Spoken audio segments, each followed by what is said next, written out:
Hi, everybody. It's me again. I am here to share yet another chapter on my wonderful story. I'm trying not to wuss out. I have recorded this at least 17 times now. Hopefully, this will be the final take. I'm a little nervous about sharing this part of my story. Not because it's gruesome or because it's horrible, but because it's deeply personal to me and I've taken a lot of ridicule over my faith. And I probably will continue to take a lot of ridicule over my faith, and I will smile every time, but it's just become a conversation I try to avoid now. But anyway, no good story has holes in it, so I gotta give every part of it, I guess. Oh, when I was about 6 and a half or so, me and my brother got to go live with my grandmother, and yeah, if you want to imagine a fairy tale life, living with this woman was a fairy tale. First, she was a kindergarten teacher, so she had so much patience, and she loved us unconditionally in ways I don't even understand still. And she was just so amazing. She really was. My grandmother, I can't say enough about her to get people to understand how amazing this woman was. I will tell many stories of her, but she shaped, from that moment forward, she started to shape me into who I was. And she introduced me to so many things. The first thing she introduced me to was my saving grace. She introduced me to faith. We went to a Christian academy where, obviously, along with reading, writing, and arithmetics, we learned about religion. And it was a Christian academy, so it was all about the Christian-based form of religion. I'm a faithful child of Christ. I've studied many types of religion to discover that I believe a little bit of all of them. So I just kind of gave myself my own title. I liked it better. Anyway, I don't know. I found something there, something better than myself to believe in that moment.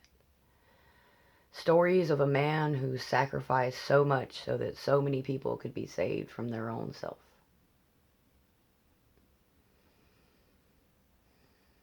I'd already been with a lot of monsters.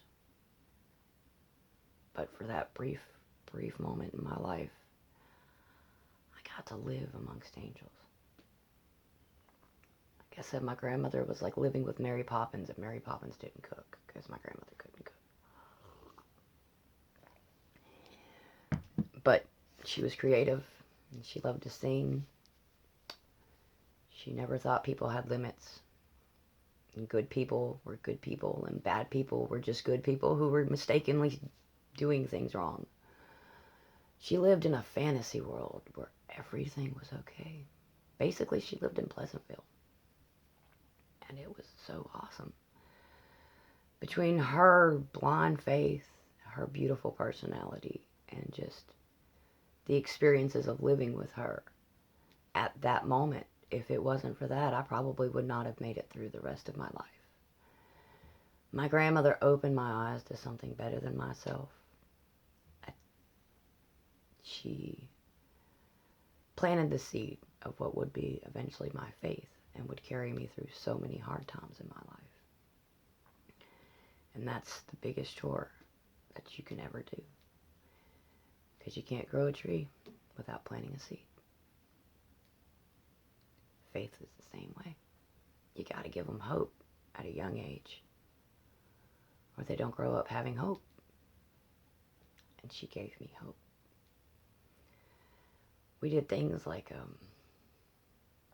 wrestling matches. My grandmother was huge into wrestling, and she was friends with all the wrestlers, like really actual friends. We went and had supper with Hulk Hogan, so if any of his people ever watch this, y'all probably don't remember me, but hit me up and I'll tell you who my grandma is, and you'll quickly remember who we are. I go by Pinky Bob now, so yeah. I got carried around the ring by Hacksaw Jim Duggan once at a SummerSlam, so that was really cool.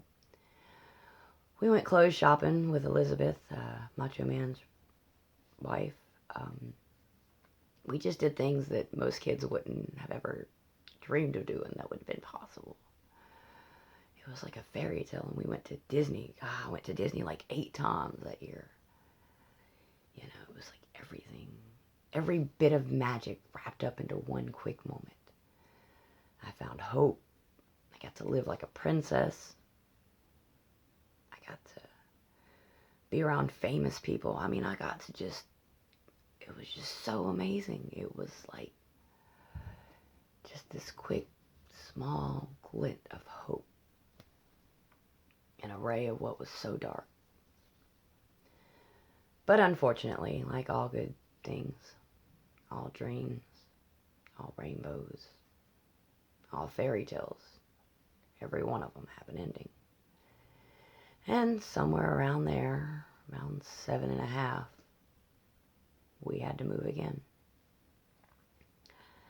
And we left my grandmother and all of that beautiful fairy tale behind.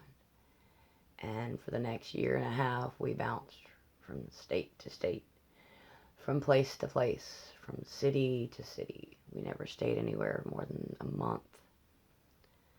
I don't know, it just always felt like we were running from something.